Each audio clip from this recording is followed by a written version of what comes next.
എല്ലാവർക്കും സലു കിച്ചണിലേക്ക് സ്വാഗതം. അപ്പൊ കഴിഞ്ഞ വീഡിയോയിൽ ഞാൻ കാണിച്ചിട്ടുണ്ടായിരുന്നല്ലോ ഇഡ്ഡലിക്ക് ആട്ടി വെച്ചിരിക്കുന്നത്. അപ്പൊ ആ മാവ് ദാ പൊങ്ങി വന്നതാണ്. നന്നായിട്ടൊന്ന് ഇളക്കി കൊടുക്കണം കേട്ടോ. അപ്പം നമ്മൾ കറക്റ്റ് അളവിൽ എടുക്കുകയാണെങ്കിൽ ഈ ഒരു രീതിയിൽ നല്ല ഫ്ലഫി ആയിട്ട് മാവ് പൊന്തി വരും. അപ്പൊ കുറെ പേര് എനിക്ക് കമന്റ് ചെയ്തിട്ടുണ്ടായിരുന്നു ഇഡ്ഡലിക്കൊന്നും അത്ര പൊങ്ങുന്നില്ല എന്ന്. അപ്പൊ നിങ്ങൾ ഈ രീതി ട്രൈ ചെയ്ത് നോക്കേ. അപ്പൊ ഞാൻ അതവിടെ വെച്ച ശേഷം നമ്മളുടെ സാമ്പാർ പരിപ്പ് അതായത് 1 കപ്പ് എടുത്തിട്ടുണ്ട്. അതൊക്കെ നിങ്ങളുടെ വീട്ടിലെ അംഗങ്ങൾക്ക് അനുസരിച്ച് ഇതിന്റെ അളവിലൊക്കെ ഏറ്റക്കുറച്ചിൽ വരുത്താം കേട്ടോ. അപ്പൊ ആ സാമ്പാർ പരിപ്പ് നന്നായിട്ട് ഒന്ന് കഴുകി എടുക്കണം കേട്ടോ. ഇവിടെ ഇഡ്ഡലി ഉണ്ടെങ്കിൽ ശരിക്കും പറഞ്ഞാൽ സാമ്പാർ നല്ലൊരു കോമ്പിനേഷനാണ്. നിങ്ങൾക്കൊക്കെ എങ്ങനെയാണ് ഇഡ്ഡലിയോട് ഏത് കറിയാണ് ഇഷ്ടം? ചിലർ കടലക്കറി കഴിക്കും, പിന്നെ ചമ്മന്തി കറി കഴിക്കും, ചമ്മന്തി പൊടി കഴിക്കും. എനിക്കങ്ങനെ പൊടി കഴിക്കണതിനോട് വലിയ പൊടി കഴിക്കാം, ഒന്ന് തൊട്ട് കൂട്ടാനല്ലേ. ഇവിടെ നമ്മുടെ സുൽത്താന് ഭയങ്കര ഇഷ്ടമാണ് കേട്ടോ ഈ ചമ്മന്തി പൊടി എന്ന് പറയുന്നത്. പക്ഷെ എന്നാലും നമ്മൾ ഈ ഒഴിച്ച് കറിയായിട്ട് ഇഡ്ഡലിയുടെ കൂടെ കഴിക്കുമ്പോൾ ഒരു പ്രത്യേക രുചി തന്നെയാണ് അല്ലേ. അപ്പൊ സാമ്പാർ പരിപ്പ് നന്നായിട്ടൊന്ന് കഴുകിയ ശേഷം ഞാൻ പ്രഷർ കുക്കറിലേക്ക് ഇട്ട് കൊടുക്കാണ്.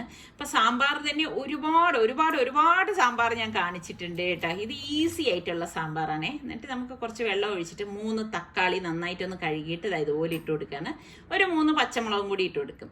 പിന്നെ നമുക്ക് വേണ്ടത് കായപ്പൊടിയാണ്. 1 ടീസ്പൂൺ കായപ്പൊടിയും 1 ടീസ്പൂൺ മഞ്ഞൾപ്പൊടിയും പാകത്തിനുള്ള ഉപ്പ് ഇട്ട ശേഷം ഇത് വേഗം പാകത്തിനുള്ള വെള്ളം ഒഴിച്ച് കുക്കർ മൂടി വെയിറ്റ് ഇട്ട ശേഷം ഒരു 3-4 വിസിൽ വരെ നമുക്കിതൊന്ന് വേവിച്ചെടുക്കാം. പരിപ്പ് നന്നായിട്ടൊന്ന് വെന്ത് കിട്ടട്ടെ കേട്ടോ.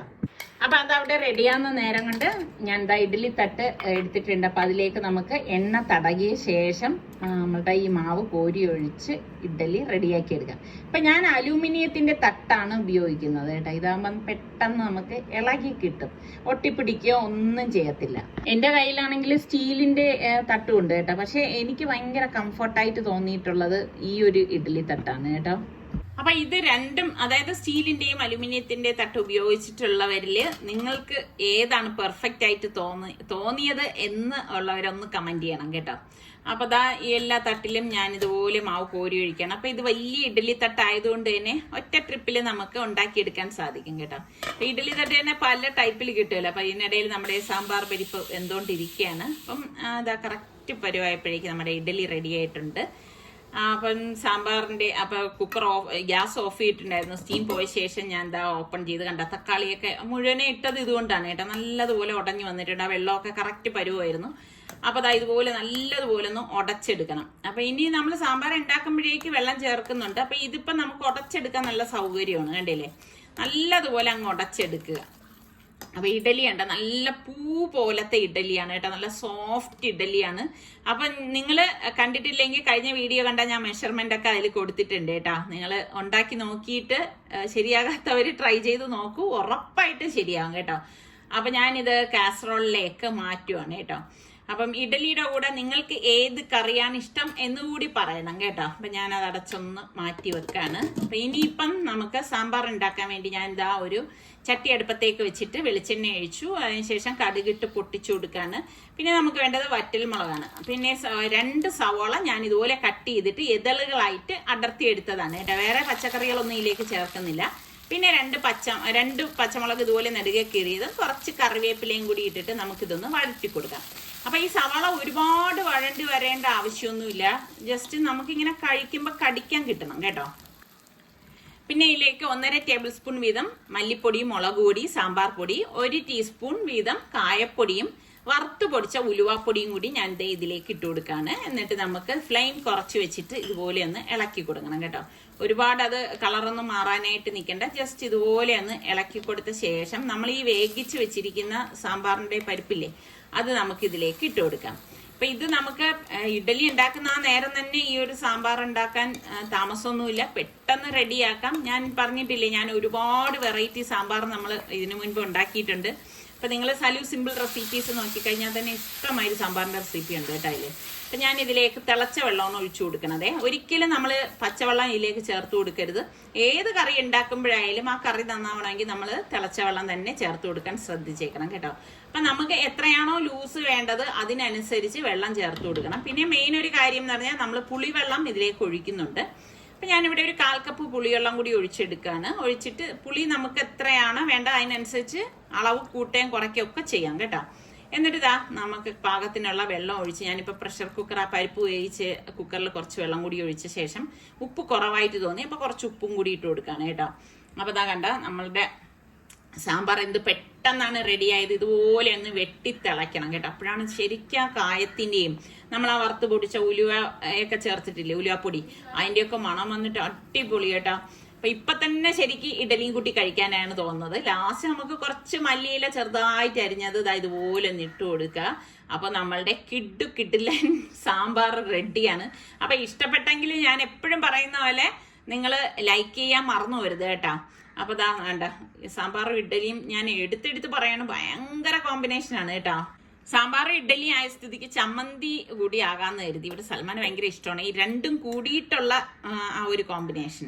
അപ്പൊ ഞാൻ ചമ്മന്തിക്ക് വേണ്ടിയിട്ട് ഇതാ മിക്സിയുടെ ജാറിലേക്ക് തേങ്ങ ഇട്ട് കൊടുക്കുകയാണ്. തേങ്ങ ഇട്ട ശേഷം കൊച്ചുള്ളി ഉണ്ടല്ലോ, കൊച്ചുള്ളിയും ചെറിയൊരു പീസ് ഇഞ്ചിയാണ് കേട്ടോ. അരയാൻ പാകത്തിനാണ് ചെറുതായിട്ട് അരിഞ്ഞെടുത്തത്. പിന്നെ വേണ്ടത് കാശ്മീരി ചില്ലി പൗഡറും പാകത്തിനുള്ള ഉപ്പുമാണ്. പിന്നെ കുറച്ച് വെള്ളം ഒഴിച്ചിട്ട് നമുക്ക് അരച്ചെടുക്കാം. എപ്പോഴും നമ്മൾ അരയ്ക്കുമ്പോഴേക്കും ആദ്യമേ ഒരുപാട് വെള്ളം ചേർത്ത് അരയ്ക്കരുതേ. എന്നിട്ട് പാൻ അടുപ്പത്തേക്ക് വെച്ച് ചൂടാകുമ്പോഴേക്ക് നമുക്ക് വെളിച്ചെണ്ണ ഒഴിച്ചു കൊടുക്കാം. ഇതിലേക്ക് കടുകിട്ട് പൊട്ടിച്ച ശേഷം നമുക്ക് വറ്റൽമുളക് ഇട്ട് കൊടുക്കാം കേട്ടോ. വറ്റൽമുളക് ഒന്ന് മൂത്ത് വരുമ്പോഴേക്ക് കറിവേപ്പിലയും കൂടി ഇട്ട ശേഷം ഞാൻ ഗ്യാസ് ഓഫ് ചെയ്തിട്ടാണ് നമ്മളുടെ അരപ്പ് ഇതിലേക്ക് ഒഴിച്ചു കൊടുക്കുന്നത് കേട്ടോ. കാരണം ഇത് തിളയ്ക്കാൻ പാടില്ല. എന്നിട്ട് ഈ ഒഴിച്ച പാടെ ഇതുപോലെ ഒന്ന് ഇളക്കി കൊടുക്കണം. ഇളക്കി കൊടുത്ത് പാകത്തിനുള്ള വെള്ളം കൂടി ഒഴിച്ച് ഒന്ന് ലൂസാക്കി കൊടുക്കണം കേട്ടോ. ഇഡലിക്ക് ആയതുകൊണ്ട് കുറച്ച് ലൂസാക്കിയാണ് നമ്മൾ ഈ ഒരു ചമ്മന്തി എടുക്കുന്നത്. നമ്മൾ ഈ ഹോട്ടലിലൊക്കെ കണ്ടിട്ടില്ലേ ചമ്മന്തി, ആ ഒരു ടൈപ്പിലാണ് ഉണ്ടാക്കണത്. നല്ല ടേസ്റ്റാണ്. അപ്പം ലാസ്റ്റ് ഞാൻ ഉപ്പ് ഇട്ട് ഒന്ന് ഇളക്കി ഒന്ന് ചൂടാക്കേ ഉള്ളൂ, തിളക്കരുത് കേട്ടോ. ഫ്ലെയിം ഒന്ന് കുറച്ച് വെച്ച് ഒന്ന് ചൂടാവുമ്പോഴേക്ക് ഗ്യാസ് ഓഫ് ചെയ്ത് മാറ്റി വെക്കുകയാണ് ചെയ്യണം. അപ്പൊ ഇതാണ് നമ്മളുടെ ഇന്നത്തെ ബ്രേക്ക്ഫാസ്റ്റ്. സനമോള് രാവിലെ തന്നെ എഴുന്നേക്കും കേട്ടോ. എഴുന്നേറ്റ് കഴിഞ്ഞാൽ പിന്നെ എണ്ണയൊക്കെ തേച്ച് കുറച്ച് നേരം അങ്ങനെ കിടത്തിയിരിക്കും. അതൊക്കെ കഴിഞ്ഞിട്ട് കുളിപ്പിക്കും. കുളിപ്പീരൊക്കെ കഴിഞ്ഞ് കഴിയുമ്പോഴേക്ക് പാലൊക്കെ കുടിച്ച ശേഷം അവളുടെ പപ്പായുടെ അടുത്ത് ഇതുപോലെ കുറച്ച് നേരം അവളൊന്ന് സ്പെൻഡ് ചെയ്യും. ഇങ്ങനെയാണ് അവളുടെ പ്രഭാതം എന്ന് പറയുന്നത്. പിന്നെ എനിക്ക് ഇതിൻ്റെ ഇടയിൽ കുറേ പണികളൊക്കെ ഉണ്ടായിരുന്നു. അതൊക്കെ കഴിഞ്ഞ ശേഷം ഞാൻ വീണ്ടും കിച്ചണിലേക്ക് വന്നു. അപ്പം 1 കിലോ നമ്മളുടെ സെല്ല റൈസാണ് കേട്ടോ, വൈറ്റ് റൈസ്. അപ്പം അത് ഇനിയിപ്പോൾ ഒന്ന് കഴുകിയിട്ട് കുറച്ചധികം വെള്ളം ഒഴിച്ച് കുതിരാനായിട്ട് മാറ്റി വെക്കാണ്. പിന്നെ ഞാനൊരു പാനിലേക്ക് 2 table spoon Kashmiri chilli powder, 2 teaspoon മഞ്ഞൾപ്പൊടി, 2 ടീസ്പൂൺ ഗരം മസാല പൊടി, 1 ടേബിൾ സ്പൂൺ കുരുമുളക് പൊടി, 1 ടേബിൾ സ്പൂൺ മല്ലിപ്പൊടി, പാകത്തിനുള്ള ഉപ്പ്, 2 ടേബിൾ സ്പൂൺ ഇഞ്ചി വെളുത്തുള്ളി പേസ്റ്റ്, ഇത്രയും കൂടി ഇട്ടിട്ട് നമുക്കിതൊന്ന് മിക്സ് ചെയ്ത് കൊടുക്കാം. അപ്പോൾ വെള്ളമൊന്നും ഞാൻ ചേർത്തിട്ടില്ല. ആ ഇഞ്ചി വെളുത്തുള്ളി പേസ്റ്റിൻ്റെ ആ ഒരു ഇതിലാണ് ഇതൊന്ന് മിക്സ് ആക്കി എടുത്തിരിക്കുന്നത്. പിന്നെ ഇതിലേക്ക് ഞാൻ ചിക്കൻ പീസസ് ഇട്ട് കൊടുക്കാണ്. ഏകദേശം ഇതിപ്പം 1 കിലോ അടുപ്പിച്ചുണ്ട് കേട്ടോ. ചിക്കൻ പീസസ് ഇതുപോലെ ഇട്ട ശേഷം ഒന്ന് ഇതുപോലെ മിക്സ് ചെയ്ത് കൊടുക്കാം. അപ്പം ചിക്കൻ കൂടുതൽ എടുക്കുകയാണെങ്കിൽ മസാലയുടെ അളവും ഒന്ന് കൂടുതൽ എടുത്താൽ മതിയേ. മറ്റൊരു പാൻ അടുപ്പത്തേക്ക് വെച്ച ശേഷം ഞാൻ കുറച്ച് വെള്ളം തിളപ്പിക്കാൻ വെച്ചിട്ടുണ്ട്. ഇതിലേക്ക് പട്ട, ഗ്രാമ്പു, അതുപോലെ തന്നെ ഏലക്കായയും ഇതുപോലെ ഇട്ട് കുറച്ച് 1 ടേബിൾ സ്പൂണോളം ഓയിലും കൂടി ഒഴിച്ചു കൊടുക്കുകയാണ്. പിന്നെ നമുക്ക് വേണ്ടത് പാകത്തിനുള്ള ഉപ്പാണ്. ഉപ്പ് കുറച്ച് കൂടുതൽ ഇതിലേക്ക് ഇട്ടിട്ട് ഒന്ന് തിളപ്പിച്ചെടുക്കും. കാരണം ഉപ്പ് കൂടുതൽ ഇരുന്നാൽ മാത്രമേ റൈസിലേക്ക് അത് കറക്റ്റായിട്ട് പിടിക്കത്തുള്ളൂ. ഒരു പ്രഷർ കുക്കർ എടുത്തിട്ട് ഇതിലേക്ക് നമുക്ക് ഒരു 1/4 കപ്പോളം ഓയിൽ ഒഴിച്ചു കൊടുക്കണം. ഏത് ഓയിൽ വേണം ചേർക്കാൻ, വെളിച്ചെണ്ണ ചേർക്കരുത് കേട്ടോ. പിന്നെ വേണ്ടത് ചില്ലി സോസ് ആണ്. 1 ടേബിൾ സ്പൂൺ ചില്ലി സോസ് ഒഴിച്ചു കൊടുക്കാം. കൂടുതലാകിപ്പോയേ ചെയ്യരുതേ.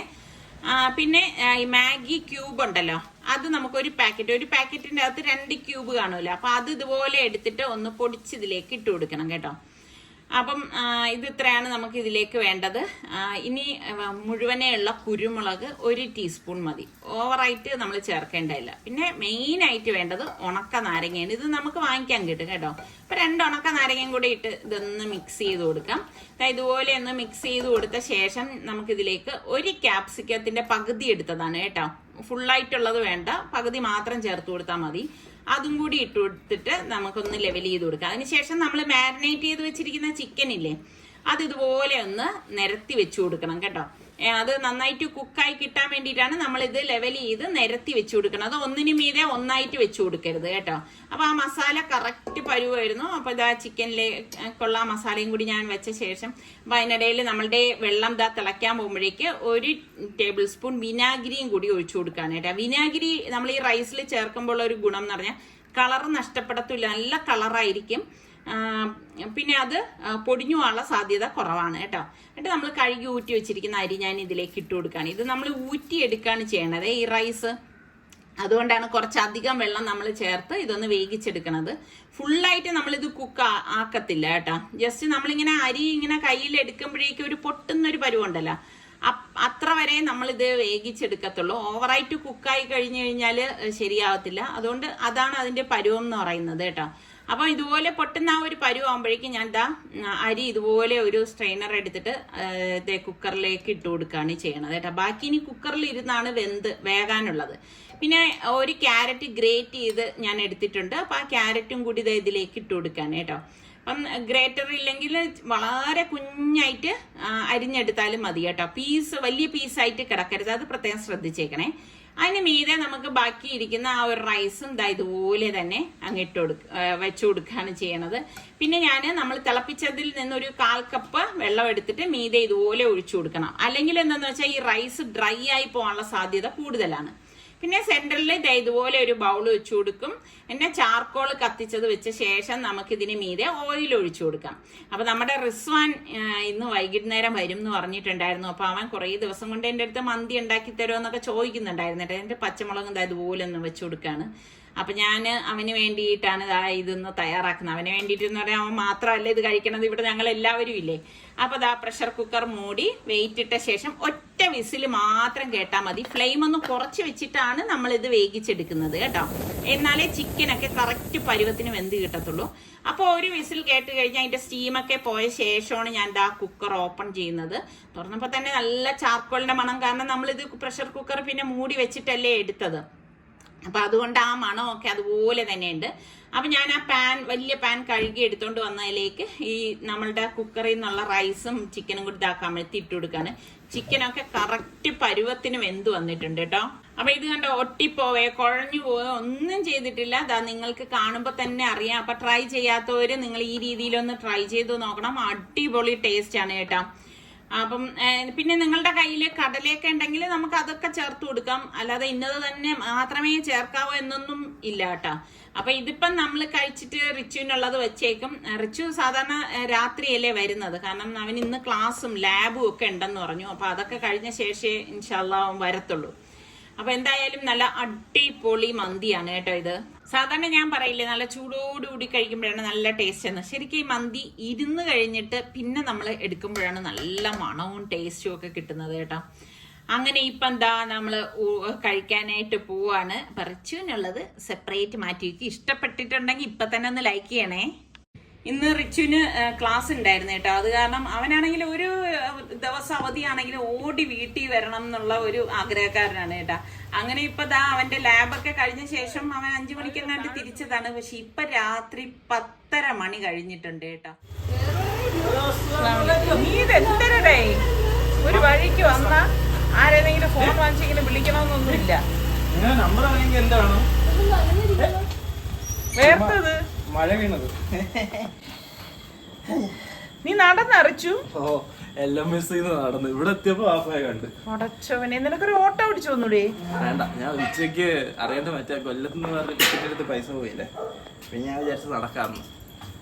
ഇതൊക്കെ വീഡിയോയിൽ ഇടുമ്പോ സൂക്ഷിക്കണേ. ചിലവരുടെ അമ്മമാര് പറയുന്നത് റിസ്വാനെ പോലെ ഇത് റിസ്വാന. ഒരുത്തൻ കംപ്ലൈന്റ് ആയിരുന്നു, മര്യാദക്ക് അവൻ TCS അല്ല എവിടെ TKMല് ജോയിൻ ചെയ്യാനുള്ളതാണ്. വീഡിയോ കണ്ടിട്ട് ഉമ്മ അവനെ ഇതിലാക്കി. ഞാൻ ഇപ്പോഴും നല്ലതെന്ന് തന്നെ പറയും.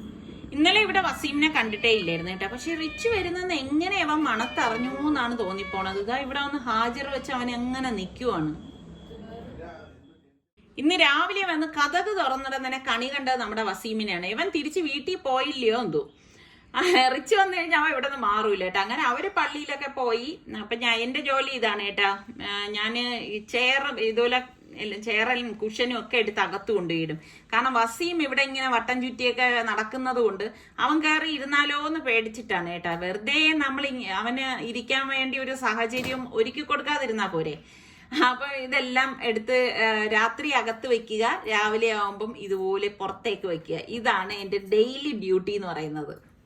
രാവിലെ പ്രഭാതം എങ്ങനെ ഉണ്ടെന്ന് ഇങ്ങനെ നോക്കിയപ്പോഴേക്ക് വലിയ മെച്ചമൊന്നും എനിക്ക് തോന്നിയില്ല. അത് കാരണം ഞാൻ ടെറസിലേക്ക് പോയില്ല കേട്ടോ. നമ്മുടെ റിച്ചു പള്ളി കഴിഞ്ഞിട്ട് വന്ന് അവന്റെ തുണികളൊന്ന് വിരിച്ചിടണം. അപ്പൊ രാവിലെ തന്നെ അവന്റെ തുണികള് വാഷിംഗ് മെഷീനിലേക്ക് ഇട്ടിട്ടുണ്ടായിരുന്നു. അപ്പൊ അവൻ പള്ളി കഴിഞ്ഞ് വന്നപ്പോഴേക്കും അതെല്ലാം വാഷായി കിടക്കായിരുന്നു കേട്ടോ. അപ്പൊ ഞാൻ പറഞ്ഞു, മോനെ കൊണ്ടുപോയി തുണി വിരിച്ചേരേന്ന് പറയുമ്പോ സാധാരണഗതിയിലാണെങ്കിൽ ഒന്നും അടിച്ചിട്ട് പിന്നീടേ അവൻ പോയി വിരിക്കത്തുള്ളൂ. ഇതിപ്പോ നാളെ വെളുപ്പിന് അവന് പോകാനുള്ളതാണ്. അത് കാരണം അവന്റെ തുണികളെല്ലാം നനച്ചിട്ടിരുന്നല്ലേ, അങ്ങനെ അവൻ തന്നെ കൊണ്ടുവന്ന് എല്ലാം ഒന്ന് വിരിച്ചിടേണ്. കാരണം ഇപ്പോഴേ ക്ലൈമറ്റ് എന്ന് പറയുന്നത് ഇടയ്ക്ക് മഴയൊക്കെ ഉണ്ടാവും, നല്ല ചൂടാണെങ്കിലും നിന്ന നിപ്പിലൊക്കെ മഴ പെയ്യും. അപ്പൊ അത് കാരണം അവന് കട്ടിയുള്ളത് ആ പാൻറ്റൊക്കെ അല്ലേ, അപ്പൊ അതൊക്കെ ഉണങ്ങി കിട്ടാൻ കുറച്ച് പാടാണ്. അപ്പൊ അത് കാരണം അവനെല്ലാം ഒന്ന് വിരിച്ചിടേന്ന്. നിങ്ങളുടെ അവിടെയൊക്കെ മഴ കുറഞ്ഞോ അതേ ഇപ്പോഴും മഴയുണ്ടോ? ഇവിടെ ഇങ്ങനെ ഇടയ്ക്കൊക്കെ നല്ല മഴക്കോള് വരും, പിന്നെ അതങ്ങ് മാറും കേട്ടോ. മോളെ കാണാൻ വേണ്ടിയിട്ട് റിച്ചു എലമസിന്റെ അവിടെ നിന്ന് എത്ര ദൂരം നടന്നു മോനെ? എവിടെ എത്തിയപ്പോഴാ കണ്ടേ? രസാദല്ല, റിച്ചു വീട്ടിൽ നിന്ന് കോളേജിൽ നിന്ന് വരട്ടാന്ന് ചോദിച്ചു. ഞാൻ പറഞ്ഞു ഈ ഒരു ദിവസത്തേക്ക് വരണോ അവനെന്ന് ചോദിച്ചപ്പോ അവന് വരണം, സനക്കുട്ടിയെ കാണണം. അവൻ ലാബും കഴിഞ്ഞിട്ടാണ് വന്നത്. എത്ര മണിക്ക് കോളേജിൽ നിന്ന് ഇറങ്ങിയവനെ? ഒരു 5 മണിയൊക്കെ ആയി. 5 മണിക്ക് കോളേജിൽ നിന്ന് ഇറങ്ങിയ റിച്ചു ഇവിടെ എത്തുമ്പോഴേക്ക് 10:30 മണി കഴിഞ്ഞ്. ഞങ്ങള് വിളിക്കണ ഇവന്റെ ഫോൺ സ്വിച്ച് ഓഫ്. അവസാനം നിസാറിക്ക സ്കൂട്ടർ എടുത്ത് 10:15 പേരൂർക്കട ചെന്ന് നിന്ന് രാത്രിയെ. ഇവനെ കാണുന്നുമില്ല. എന്നാ ഇവൻ ആരെയെന്നെങ്കിലും കോളേജിൽ നിന്ന് വിളിക്കണ്ടേ, അല്ലെങ്കിൽ നമുക്ക് ഉറപ്പാണ് അല്ലെങ്കിൽ ഒരു ഓട്ടോ പിടിച്ച് വരുന്നു. ഇവൻ ഓട്ടോ ഒന്നും പിടിച്ചില്ല. ഇവൻ പൈസ സേവ് ചെയ്തത് രാവിലെ ഉച്ചയ്ക്ക് നഷ്ടമായതുകൊണ്ട്. എന്നിട്ട് വേർത്ത് കുളിച്ച് ഇതാ നടന്നു വരും നമ്മുടെ റിച്ചു. സനമോൾ ഇതുവല്ലോ അറിഞ്ഞോ? സനമോൾ ഇതുവല്ലോ അറിഞ്ഞോ? കൊച്ചാപ്പ ഇത്രയും ബുദ്ധിമുട്ടിയാണ് കുഞ്ഞിനെ കാണാൻ വന്നതെന്ന് അറിഞ്ഞോ? മുത്തേ, മുത്തുക്കുട്ടി അറിഞ്ഞോ?